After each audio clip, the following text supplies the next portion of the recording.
안녕하세요. 저는 30대 중반 여자입니다. 항상 사연 읽는 연희의 사연을 듣다가 너무나도 몸과 마음이 지쳐 다시 한번 잘 살아내고 싶어 지금까지의 제 인생을 몇 자 적어봅니다. 제 사연을 들려드리자면 저희 엄마와 아빠는 저를 혼자 임신하셔서 결혼하셨고 20살 때 저를 낳으셨어요. 엄마는 지금으로는 너무나도 어린 나이였을 때 저를 낳고 키우셨고 3년 후에 제 남동생까지 낳으셨습니다. 저희 네 식구는 씁쓸하지만 남들처럼 화목한 날들을 보내진 못했어요. 제가 어렸을 적부터 아빠는 술에 의존하여 집안을 항상 공포 분위기를 조성하셨고 저희 가족들은 항상 아빠에게 위협받고 살아야만 했습니다. 엄마는 아빠에 대해 감정이 안 좋아 남자 잘못 만난 본인 신세 타령을 하시며 아빠를 미워했지만 술 안 마셨을 때에 아빠는 절대로 나쁜 분은 아니셨어요. 비록 경제적으로는 능력이 좋으신 분은 아니었지만 정이 많으셔서 사람들 좋아하시고 자식들을 많이 아껴주신 사랑 많으신 자상한 분이셨습니다. 우리 딸 너희들은 아빠의 보물이야. 아빠가 너희를 얼마나 사랑하고 있는지 잘 알지. 내 새끼들 봐서라도 아빠가 얼른 정신을 차려야 하는데 미안하다. 아빠가 짊어진 삶의 무게가 왜 이렇게 힘든지 모르겠다.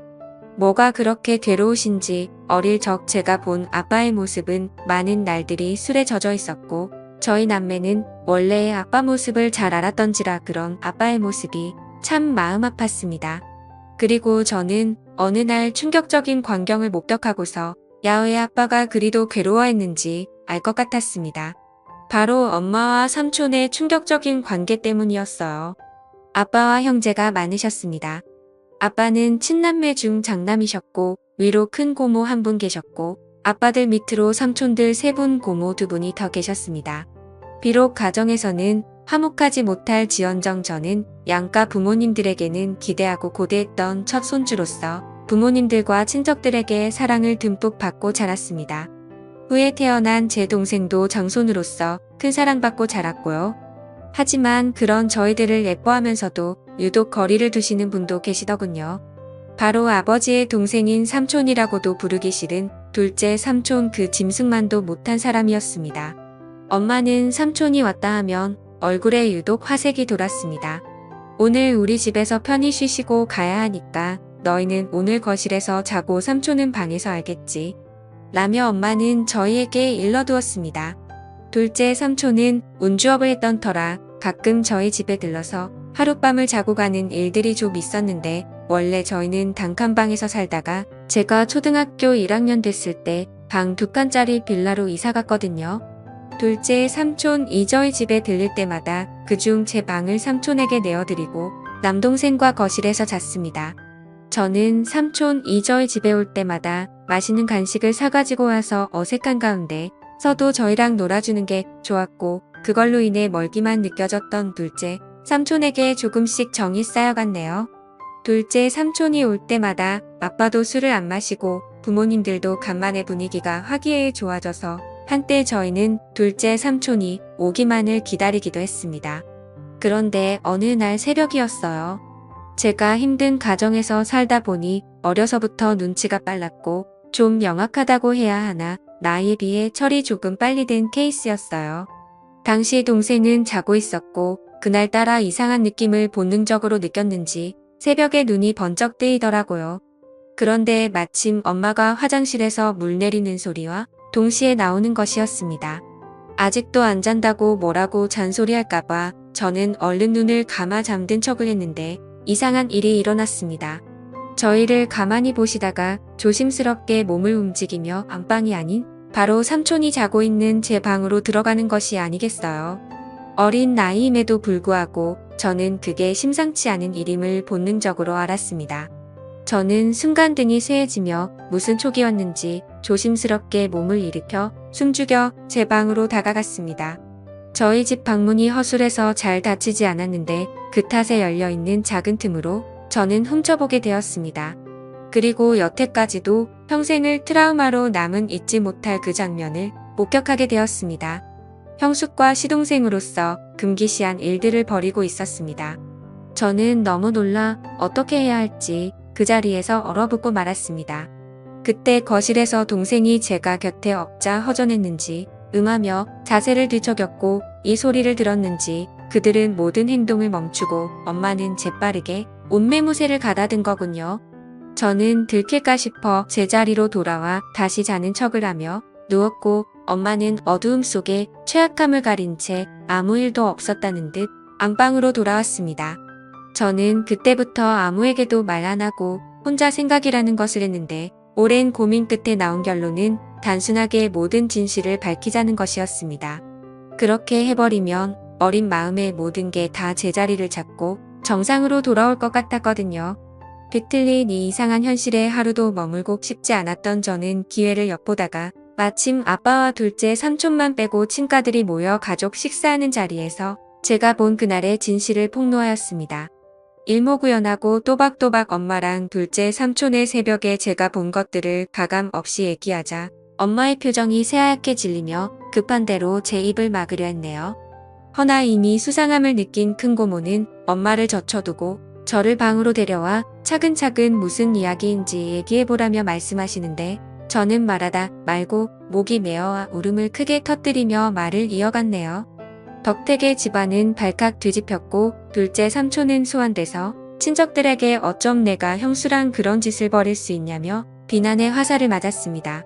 이 소식을 뒤늦게 들은 아빠는 충격을 금치 못하고 둘째 삼촌과 주먹이 오가며 한바탕 난리를 벌였고 저희 가정은 17개도 제 소망과는 다르게 파탄을 맞고 말았네요.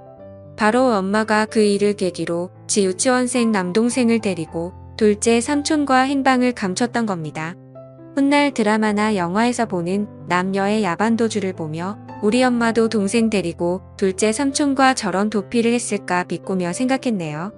가뜩이나 술을 필요로 했던 아빠는 아이의 술독에 파묻혀 살게 되었고 엄마와 삼촌을 반드시 찾아내어 복수하겠다며 증오심을 갖고 다녔습니다. 아빠는 늘 술을 취한 채 정신적인 고통을 이기지 못하고 자고 있던 저를 이불에 쌓아 조수식에 태우고 어디에 있는지도 모르는 그들을 찾으러 나섰고 그럴 때마다 저는 두려움에 떨어야만 했습니다. 지금 생각해보면 아빠는 저의 폭로가 원망스러웠는지도 모르겠어요. 눈 감고 귀 닫고 모른 척했으면 어쨌든 불행한 가정이 남아 이어올 수 있었을 텐데 그걸 폭로함으로써 파국에 치닫게 되어버렸으니 다 제 잘못이라는 생각이 들었습니다. 이럴 줄 알았으면 얘기하지 말 걸 그냥 아빠를 속이고 모두를 속일 걸 진실을 알리는 것만이 꼭 올바른 게 아니라고 생각했네요. 다행히 두어 달이 지난 후 엄마는 집에 동생을 데리고 들어왔고 간만에 엄마를 본 저는 그간 마음고생한 게 싹 치유되며 깊은 안도감을 느꼈습니다. 오랜만에 동생을 봐서도 너무 행복했고 돌아온 엄마로 인해 아빠의 상태도 좀 나아진 것 같아 행복했습니다. 다만 제게 엄마가 사라졌던 누유주는 남았습니다. 잠시라도 눈에 엄마가 보이질 않으면 불안해서 미칠 지경이었어요. 학교 갔다 서둘러 집에 왔는데 엄마가 없으면 빌려나 동네 인근을 다 뒤지고 다녔고 미용실에서 파마를 하고 있거나 동네 사람들과 같이 있는 엄마를 보고서야 안도의 숨을 내쉬곤 했습니다. 그렇지만 혹시나가 역시나 얼마 안 있다 엄마는 다시 나갔어요. 이번엔 동생을 내버려두고 혼자 나갔더군요. 동생이라도 곁에 있어 좋았지만 엄마가 언제 다시 올지 기다림의 끝은 일길이 있었습니다. 아빠는 행여 엄마한테 연락이 오면 아빠한테 바로 전화하라고 했고 그 사이 저희 동네에서는 소문이 나돌았습니다. 저희 엄마가 바람나서 집을 나간 것 같다고요. 툭하면 애 엄마가 보이질 않으니 그럴 수밖에요. 저는 저희에 대해 함부로 말하는 동네 사람들이 너무 싫었습니다. 다 알고 짐작하면서도 모르는 척 확인 사살하려고 저와 마주치면 꼭 웃더군요. 너희 엄마 이번에 너희 두고 또 나간 거 맞지 않니? 세상에 어떻게 자식들 두고 모질게 나갈 수가 있어. 내가 다 맘이 쓰이네 득지집 불쌍한 것들. 우리 엄마 그냥 멀리 돈 벌러 갔어요. 우리 가족에 대해 함부로 말하지 말아요. 라고 돌로 대며 쏘아댔지만 속으로는 가슴에 피 멍들어 찢어지게 울곤 했네요. 아빠는 결국 가출한 엄마를 포기하고 저희를 위해 시골로 이사를 했습니다. 다 잊고 새 삶을 꾸려보고자 아빠는 1톤 트럭을 타고 소금도 파시고 길고 파시며 저희를 악착같이 키우셨지만 세상은 그리 만만치 않았습니다. 바로 아빠는 큰 병에 걸려버리셨고 끝내는 간경화로 제 나이 18살 때 세상을 등지시고 말았네요. 그때 아빠 살아생진 모질기만 했던 제 행동이 떠올라 얼마나 피눈물을 흘렸던지요. 죄송하고 또 죄송하기만 했습니다. 아빠가 돌아가셨어도 엄마랑 삼촌은 잔인하게도 콧대기도 비치지 않더군요.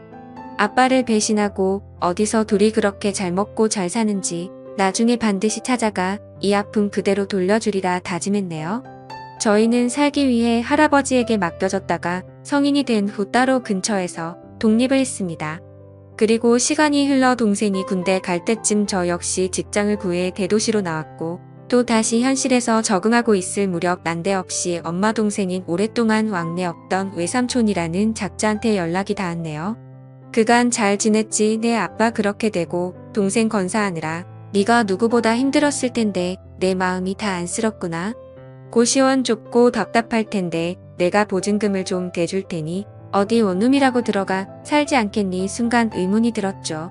갑자기 외삼촌이 왜 나한테 뭔가 이상해서 좀 알아봤었는데 예상치 못하게도 그간 연락이 끊겼던 제 친엄마가 외삼촌 뒤에 있었던 게 아니겠어. 저와 동생을 버리고 그놈이랑 살림 차리겠다고 도망가서 정떼며 사왔을 땐 언제고 이제 와서 왜 이렇게 호의적으로 나오는지 고맙기는커녕 기가 찼습니다.